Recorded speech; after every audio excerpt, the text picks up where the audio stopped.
ప్రభుత్వంలో కాబోయే ఆ ఒక్క మంత్రి ఎవరు? ఆ పదవిని జనసేనకి ఇస్తారా లేదంటే టీడీపీనే తీసుకుంటుందా?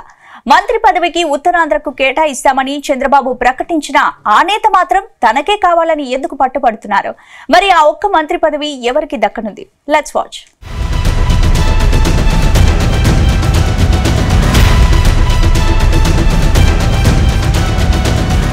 ఆంధ్రప్రదేశ్లో కూటమి సర్కార్ కొలువుదీరింది. ముఖ్యమంత్రిగా చంద్రబాబు 24 మంది ఎమ్మెల్యేలు మంత్రులుగా ప్రమాణం చేశారు. తన కేబినెట్లో 24 మందికి చోటు కల్పించారు.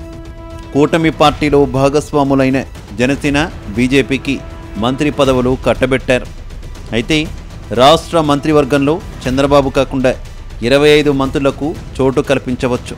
కానీ 24 మందితోనే రాష్ట్ర కేబినెట్ను భర్తీ చేశారు. ఒక్క సీటును అలాగే ఖాళీగా ఉంచేశారు. దాంతో ఆ మంత్రి పదవి ఎవరికి ఇస్తారనే దానిపై ఉత్కంఠ నెలకొంది.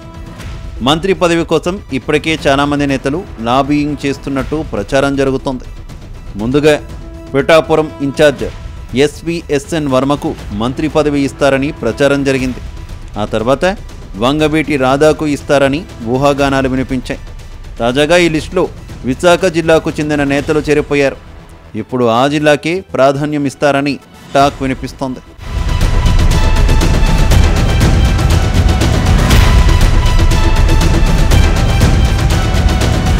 ప్రస్తుత కూటమి సర్కార్లో కాపు సామాజిక వర్గానికి 4 మంత్రి పదవులు దక్కాయి.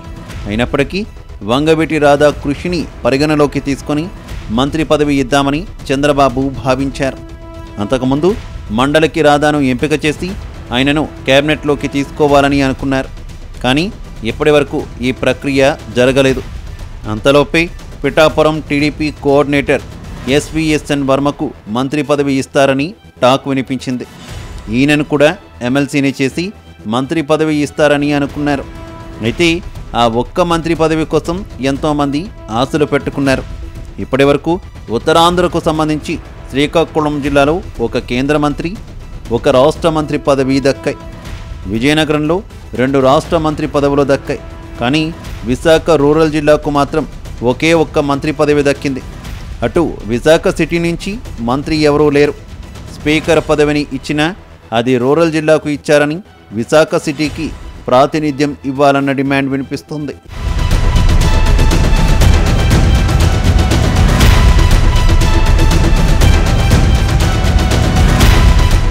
ఇక కూటమి ప్రభుత్వంలో మంత్రి పదవిపై చాలామంది సీనియర్లు ఆశలు పెట్టుకున్నారు. గతంలో చంద్రబాబుతో మంత్రివర్గంలో పనిచేసిన నేతలకు ఈసారి మంత్రివర్గంలో చోటు దక్కలేదు. ఈ జాబితాలో విశాఖకు చెందిన మాజీ మంత్రి, భీమిలి ఎమ్మెల్యే గంటా శ్రీనివాసరావు ఉన్నారు.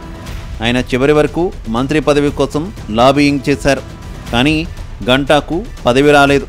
ఇప్పుడు ఆ మంత్రి పదవి కోసం ఆయన తీవ్రంగా ప్రయత్నాలు చేస్తున్నట్టు ప్రచారం జరుగుతోంది.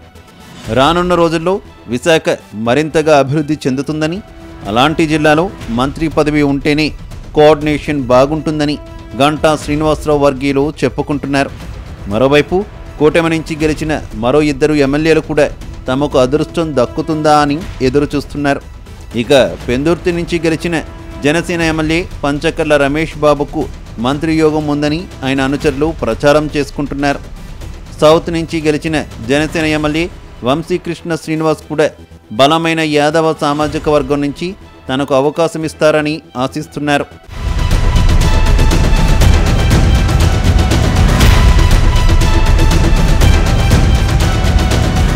మరోవైపు మంత్రి పదవిపై శ్రీకాకుళం జిల్లా నేతలు కూడా ఓ కన్నేసి ఉంచినట్టు ప్రచారం జరుగుతోంది.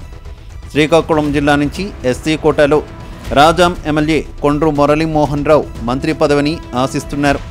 అటు విజయనగరం నుంచి మాజీ మంత్రి కిమిడి కళా వెంకట్రావు కూడా మంత్రి పదవిపై ఆశలు పెట్టుకున్నారు.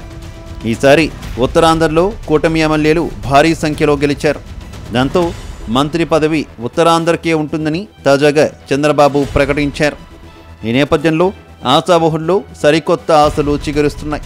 చూడాలి మరి చంద్రబాబు ఆ ఒక్క మంత్రి పదవిని ఎవరితో భర్తీ చేస్తారో.